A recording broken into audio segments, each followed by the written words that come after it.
Assalamualaikum, salam literasi. Butuh buku hari ke-9 bulan Ramadan.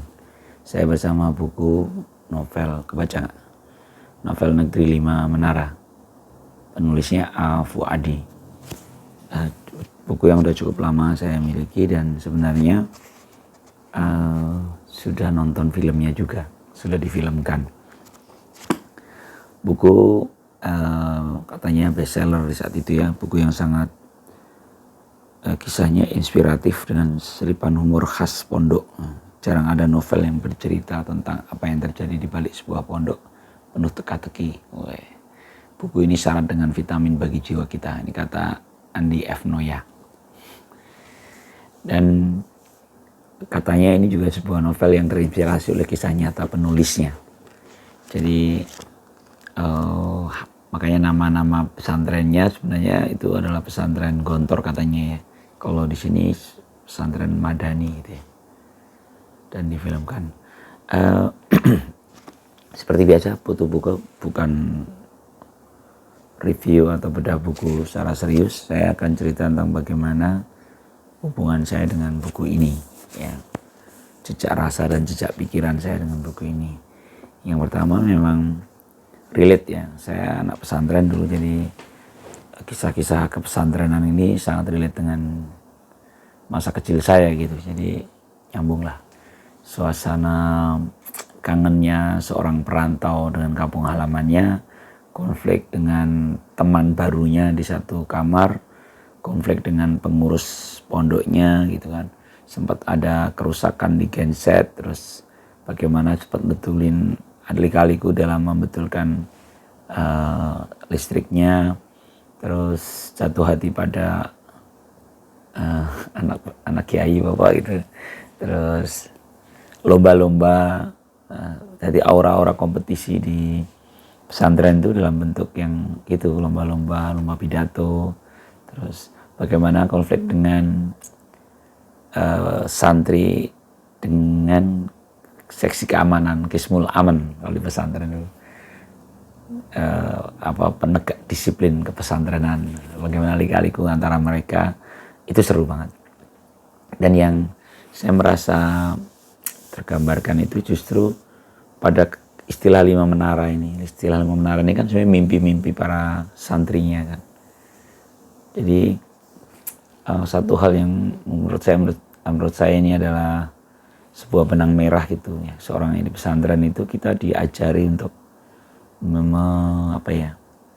bermimpi gitu. Diajari bermimpi. Saya ingat dulu di kepala saya itu macam-macam, pengen ini, pengen itu, pengen ini, pengen. Sampai ada seorang kakak kelas tuh yang khawatir gitu, Put, aku khawatir kalau kamu ngikutin cara berpikirmu tuh jadi kamu menjadi orang yang tidak bersyukur gitu. Aku takut juga digituin. Benar juga ya. Itu saking saya membangun mimpi saya ingin ini gitu. Tapi di satu sisi saya mensyukurinya gitu. Keinginan saya itu beberapa yang banyak yang terkabul, dan itu seperti menjadi energi kami waktu muda itu untuk meraihnya gitu. Saya pikir di kisah di 5 menara ini sangat mewakili itu. Ada satu adegan fenomenal itu ketika awal masuk dan bertemu dengan Ustadz Salman namanya kalau nggak salah ya, yang dia mengajarkan satu mahfuzat itu, tapi dengan tidak menjelaskan maknanya. Dia hanya membawa kayu dan dengan golok tumpul itu, lalu masuk ke kelas, kemudian dia memotong kayu itu di depan kelas. Tentu akan sulit sekali memotong kayunya kan, sampai Ustadz Salman itu berkeringat gitu. Ini akan lebih terasa ketika nonton filmnya ya. Tapi di novelnya juga ada. Motong kayunya itu nggak patah-patah kan, sampai akhirnya anak-anak ikut berdiri gitu melihat apa yang dilakukan Ustadz Salman di depan kelas itu. Seluruh kelas itu seperti berharap kayu itu segera patah gitu, dipotong dengan golok tumpulnya itu. Sampai akhirnya kayu itu patah, jedek itu putus. Kemudian Ustadz Salman mengangkat kedua kayu patahannya itu, dan dia hanya mengatakan man jadda wajada. Man jadda, jadda itu kesungguh-sungguh. Siapa yang bersungguh-sungguh, wajada, dia akan mendapatkannya. Dia mengulang lagi, man jadda, wajada, man jadda. Dan itu dia tidak terjemahkan. Dia hanya mengulang-ulang satu kalimat yang sudah dia jelaskan dengan perbuatannya. Dia memotong kayu dengan golok yang tumpul, tapi berulang-ulang sampai akhirnya patah juga kayu itu. Itu kan man jadda wajada. Menurut saya itu adegan yang wow gitu. Bagi saya ya, saya ngerasa kayak wow, kayaknya seorang pengajar yang baik itu bisa jadi dia menceritakan sesuatu dengan sangat dalam ke diri anak-anaknya tanpa banyak kata-kata gitu, tapi ngena itu kan, dia ulang-ulang. Seperti apa ya contohnya ya? Ya banyak sih, kalau saya dulu banyak beberapa guru-guru inspiratif yang kayak dulu ada guru saya itu Ustadz Adam, Ustadz Quran Hadis. Dia itu ngajarnya dengan sangat lambat dan gampang ngantuk gitu ya. Kalau dari tipikal tuh kita kesannya, belajar apa sih gitu ya. Tapi dia sederhana, dia setiap ngajar tuh dia menceritakan berapa ayat yang ada di buku. Dia ceritakan, dia bacakan tafsirnya menurut ini, menurut itu. Kemudian dia biarkan kami menghafal. Gitu aja polanya itu. Waktu itu saya ngerasa bahwa ini ngapain sih gitu.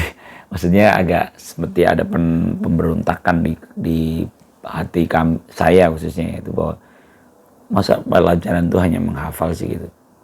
Tapi di seusia saya sekarang justru beberapa ayat yang diajarkan sama beliau itu yang tersisa di sini. Karena dipaksa menghafal, tapi dengan tahapan demi tahapan gitu. Jadi misalnya 1 minggu ini ngajar berapa, dijelasin artinya, terus kami disuruh menghafal, sebelum selesai kelas kami suruh maju menyetorkan hafalannya. Dan ternyata itu tuh justru tersisa di kepala, dan itu menurut saya justru itu ilmu gitu. Ilmu itu sesuatu yang tersisa di kepala kita sampai setua ini. Saya masih ada beberapa cerita-cerita atau penjelasan beliau yang ada di kepala saya, termasuk tafsir surat Al-Baqarah itu saya ingat itu diajarkan kiai saya di rutin gitu. Saya lupa ya, pada subuh apa ya. Itu dari awal Al-Baqarah gitu sampai berapa ayat, berapa puluh ayat itu. Kami malah, kalau Ustadz kiai saya agak menarik, dia hanya menceritakan tafsirnya. Tapi kami santri itu otomatis hafal karena dia mengulang-ulang gitu. Dan itu beruntunnya. Itu mungkin man jadda wajada, karena mungkin setumpul apapun otak kita kalau dibentur-bentur berulang kali tentu akan menjadi berhasil juga ya, menempel di kepala kita. Nah, Negeri 5 Menara ini menjadi bestseller mirip sama Laskar Pelangi. Sebenarnya itu kan karena cerita tentang masa kecil dengan perjuangannya, dan cerita-cerita yang sebenarnya bisa jadi itu adalah ketidaknyamanan bagi tokoh-tokohnya saat itu, tapi itu menjadi kenangan indah gitu. Dan itulah yang membuat banyak buku-buku itu menjadi menarik ya. Laskar Pelangi kan fenomenal juga, bestseller juga. Ini 5 Menara difilmkan.